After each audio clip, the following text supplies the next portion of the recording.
అమ్మయ్యా. చిచి, ఆంధ్ర సీడెడ్ నైజాముల దుమ్మంతా నా మీదనే పడింది, పెళ్లి కొడుకుని కూడా చూడకుండా. మొత్తం 12 శాలరీలు అన్ని సరిగ్గా వచ్చాయో లేదో లెక్క పెట్టండి. 12, 11, 10, 9. నేను లెక్క పెడతా ఉండు. 1, 2, 3, 4, 5, 6, 7, 8, 9, 10, 11, 12 మొత్తం వచ్చేసినాయి. బాబు ఇదిగో ఇక్కడే ఉన్నాడమ్మా. నమస్కారం అండి. నా పేరు రవండి రామచంద్రరావు అండి. నేను పెళ్లి కూతురు అన్నయ్యనండి. మీ అందరినీ తీసుకెళ్ళడానికి యాన్ వేసుకొచ్చానండి. ఆ యాన్ స్టార్ట్ అయ్యి రోడ్డు ఎక్కిందా అండి? రోడ్డు కట్టాలు ఎక్కుతుందా? అయ్యి బాబాయ్ చంపేశారండి. నాకు అసలు వీక్నెస్ ఉందండి. మధ్యలో ఎవరైనా ఆపితే మళ్ళీ మొదటి నుంచి చెప్పాలండి. నమస్కారం అండి. నా పేరు రవండి రామచంద్రరావు అండి. నేను పెళ్లి కూతురు అన్నయ్య గారు అనమాట అండి. నేను మిమ్మల్ని తీసుకెళ్ళడానికి యాన్ వేసుకొచ్చానండి. ఆ యాన్ స్టార్ట్ అయ్యి రోడ్డు ఎక్కిందండి. 200 కిలోమీటర్ల స్పీడ్లో మిమ్మల్ని తీసుకెళ్ళడానికి వచ్చానండి. స్టేషన్లో దిగానా అండి? దిగితే మధ్యలో ఆపుకు మళ్ళీ మొదటికి వస్తాడు. మీరు చెప్పండి.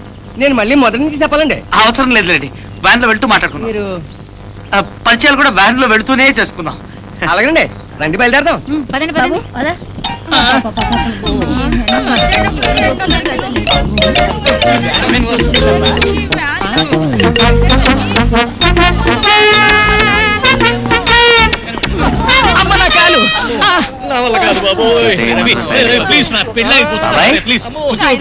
అమితాబ్ బచ్చన్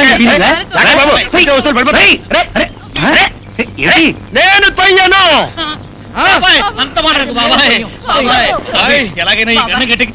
ఇలాంటి పరిస్థితి వస్తుందని ముందే గ్రహించి నేను ఈ కళ్ళజోడు తీసుకొచ్చాను. ఇప్పుడు మిమ్మల్ని నేను హిప్నటైజ్ చేస్తాను. మీ అందరికీ 1000 ఏనుగుల బలం వస్తుంది.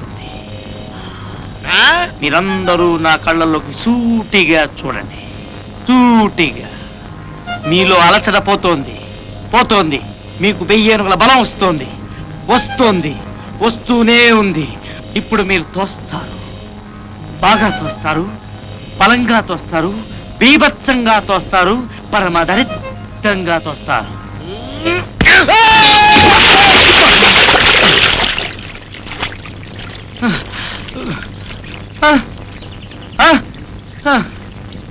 ఎంత పొరపాటైపోయింది. వ్యాన్ని తోయండి, వ్యాన్ని తోయండి అని హిప్నాటైజ్ చేయాల్సింది నేను బలంగా తోయండి, బలంగా తోయండి అని హిప్నాటైజ్ చేశాను. మీరు నన్ను తోశారు. ఇది మీ తప్పు కాదు. ఏది ఏమైనప్పటికీ హిప్నాటైజ్ చేయడంలో నేను చాలా అడ్వాన్స్ అయిపోయాను.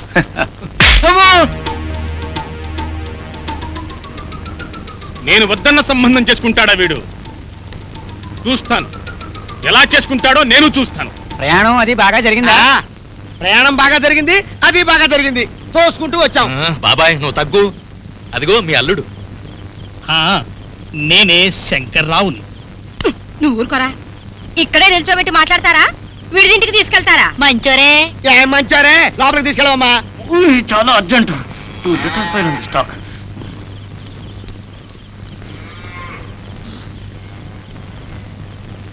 ఏమిటి ఇది? విడిదా? మేమన్నా మనుషులు అనుకున్నారా, పశువులు అనుకున్నారా? మంచోరే. ఏం మంచో? గడమంచి మంచి ముత్యాలు చూపించి మా ఆయ ముత్యాలు అంట కట్టినట్లు. ఏమయ్యా రవి, వాళ్ళేదో మర్యాదస్తున్నావు. ఇదేనా మర్యాద? క్షమించాలమ్మా, మీకు మర్యాద లోపం చేయాలని కాదు. ఇదే ముహూర్తానికి ఈ ఊళ్ళో 10 పెళ్లిళ్ళు జరుగుతున్నాయి. ఎక్కడ ఒక ఇల్లు కూడా ఖాళీ లేదు. హడావిడిగా ముహూర్తాలు పెట్టుకోవడం వల్ల ఇబ్బంది వచ్చింది. ఈ రాత్రికి సర్దుకుంటే రేపటికి మా ఉషా వాళ్ళ మేడ ఖాళీ అవుతుంది. అక్కడికి మారొచ్చు. బాగా చెప్పారు. చాలా బాగా చెప్పారు. ఉషా వాళ్ళ ఇంటి పశువుల పాకే ఇంతకన్నా బాగుంటుంది. పోనీ అందరం మా ఇంటికే వెళదాం. అది వీళ్ళకే ఇచ్చేసానమ్మా. అందుకే మీ అమ్మ నేను ఇక్కడే ఉన్నాం. ఏదో ఆడపెళ్లి వాళ్ళం, ఏమన్నా లోపాలుంటే మన్నించండి. మనం మగ పెళ్లి వాళ్ళమండి. అది కాదండి. ఏమిటి పెళ్లి వారంతా వచ్చేసారా? రండి రండి. వీరే జగన్నాథం గారని ప్రఖ్యాత పౌరాణిక నటుడు. ఈ గొడ్డచావుడు వీరిదే. నమస్కారం. నిజానికి చావిళ్ళలో మా గేదెలు తప్ప అవన్నీ ప్రవేశించినాను. ఏదో పెళ్లి వారిని ఇచ్చాను. ఏదైనా అవసరం అయితే పిలవండి, వస్తా.